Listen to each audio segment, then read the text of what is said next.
Hello. Hello hello আপনি এখানে বিরাট গোলমাল আছে। হ্যাঁ, তুমি তো সবসময়ই বিশাল সমস্যা তৈরি করো। হ্যাঁ, বলো তো এবার কি হয়েছে? আসলে আমি বাবার সঙ্গে একটা অ্যান্টিক শপে এসেছিলাম, তো এখানে একটা মুক্তার মূর্তি পড়ে ভেঙে গেছে, আর এখন এরা সবাই টাকা চাইছে। তো কি হয়েছে? এখন এরা 30 লাখ টাকা চাইছে। কি? 30 লাখ? আর সেটা একটা মূর্তির জন্য? হ্যাঁ, আমি কিছুই বুঝতে পারছি না। গৌতম, তুমি কি সিরিয়াস? তুমি সারাদিন বাড়িতে বসে থাকো, বিনা পয়সায় খাও, তাতেও তোমার মন ভরে না, আবার আমার জন্য নতুন নতুন সমস্যা তৈরি করো। বলো তো, এত অল্প সময়ের মধ্যে আমি 30 লাখ কোথা থেকে আনবো? 30 লাখ? কথাটা শুনেই যেন অবনীর পায়ের নিচে মাটি সরে গেল। অবনীর রাগের সামনে গৌতম কিছুই বলতে পারল না। জানো কি, তুমি সমস্যা তৈরি করতে অভ্যস্ত হয়ে গেছো। এবার আমি তোমাকে সাহায্য করব না। এই সমস্যা তুমি নিজেই তৈরি করেছো, এবার নিজেই সমাধান করো। কিন্তু অবনী, আজ গৌতম আর অবনীর বিয়ের 3 বছর পূর্ণ হলো, কিন্তু গৌতম এখনও অবনীর বাড়িতেই থাকে একজন হাউস হাজব্যান্ড হিসাবে, যেখানে তার অবস্থান প্রায় একজন কাজের লোকের মতো। কখনো সানসার শাড়ি ইস্ত্রি করা, কখনো অবনীর গাড়ি পরিষ্কার করা, রান্না থেকে শুরু করে ঘর পরিষ্কার, সব দায়িত্বই তার কাঁধে। একই সময়ে অবনী মাঝে মাঝেই নিজের স্বামীকে এই অবস্থায় দেখে খুব বিরক্ত হয়ে যেত, কারণ পুরো পরিবারের আর্থিক দায়িত্ব একাই তার কাঁধে ছিল।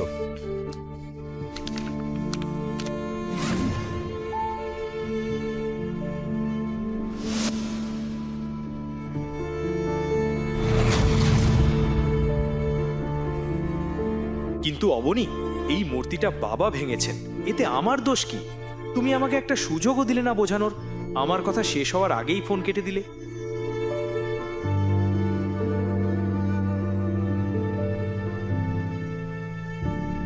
কি হলো মিস্টার? 1 ঘন্টা হয়ে গেছে, এখনো পর্যন্ত না টাকা এসেছে, না কেউ আপনাকে সাহায্য করতে রাজি। তার উপর ওই বৃদ্ধ লোকটা দোকান থেকে পালানোর চেষ্টা করছিল। ভালো হয়েছে গার্ডরা দেখে ফেলেছে। দেখুন মিস্টার, এখন 2টো বাজে। যদি বিকেল 5টার মধ্যে এই অ্যান্টিক মূর্তির টাকা না দেন, তাহলে আমি পুলিশ ডাকবো আর এই বৃদ্ধ লোকটাকে গ্রেপ্তার করাবো। আমি কি বললাম বুঝেছেন? হ্যাঁ, শুধু 2 মিনিট দিন। ঠিক আছে, আমরা কিছু একটা ব্যবস্থা করব। পাপাজি, এরা টাকা না দিলে আমাদের ছাড়বে না। কিন্তু আমি জেলে যেতে চাই না। কিছু করো, আমার জায়গায় তুমিই জেলে চলে যাও। যাই হোক, আমার পরিবার তো 3 বছর ধরে তোমাকে খাওয়াচ্ছে, এতটুকু তো করতে পারো। ড্যাডি, আমি জেলে যেতাম, কিন্তু এরা খুব কড়া, এভাবে ছাড়বে না। ম্যানেজার যেভাবে আমাকে হুমকি দিয়ে গেল দেখোনি? তাহলে ওদের টাকা দিয়ে দাও। আমাকে 30 লাখ দিতে হবে, আমার পকেটে 30 পয়সাও নেই। আমি রোজগার করি না, খরচের জন্য আপনি আমাকে টাকা দেয়। আমার না চাকরি আছে না টাকা, কিভাবে দেব? তাহলে আপনিকে ফোন করো। করেছি, পুরো কথা শোনার আগেই ফোন কেটে দিয়েছে। তুমি একেবারেই অকেজো জামাই, পুরোপুরি অকেজো। আমার মেয়েকে নিজের কথা বোঝাতেও পারো না। ফোন করো ওকে, আমি কথা বলবো।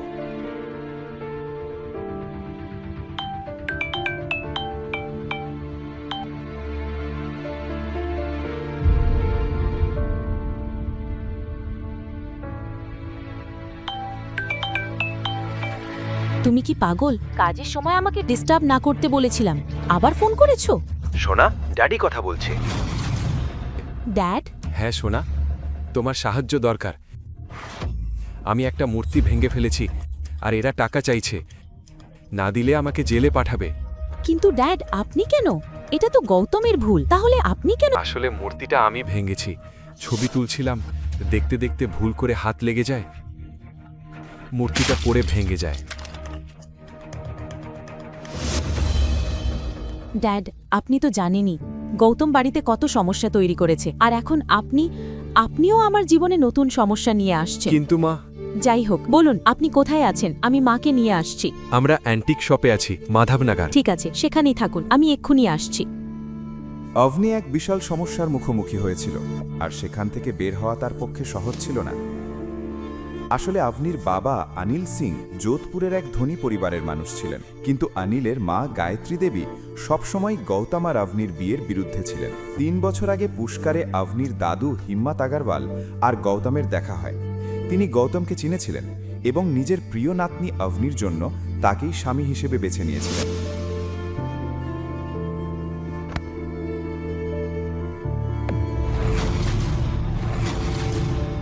আভনি তার দাদুকে খুব ভালোবাসত এবং তার কোনো কথাই অগ্রাহ্য করতে পারত না।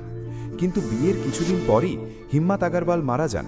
তার সঙ্গে সঙ্গেই হারিয়ে যায় সেই গোপন কথা, কেন তিনি গৌতমকে আভনির জন্য বেছে নিয়েছিলেন, কিভাবে তিনি গৌতমকে চিনেছিলেন, তার মৃত্যুর পর কে দেখবে পরিবার আর সম্পত্তির দেখাশোনা। তার স্ত্রী এবং আভনির ঠাকুমা গায়ত্রী দেবী নিজেই সব দায়িত্ব নিজের হাতে তুলে নেন। তিনি নিজের পরিবারের সম্মান আর মর্যাদা নিয়ে খুবই সচেতন ছিলেন। নিজেকে সামলানোর পাশাপাশি গৌতমের নামকে নিজের পরিবারের ওপর একটা দাগ হিসেবে তিনি একেবারেই সহ্য করতে পারতেন না। তাই হিম্মতজি চলে যাওয়ার পর তিনি অনিল আর তার পরিবারকে আগরওয়াল ম্যানশন থেকে আলাদা করে দেন।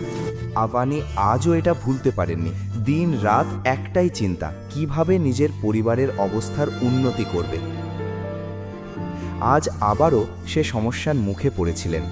পরের মুহূর্তেই সে নিজের মা গীতার সঙ্গে ছিল, আর দুজনে মাধবনগরের উদ্দেশ্যে রওনা দেন।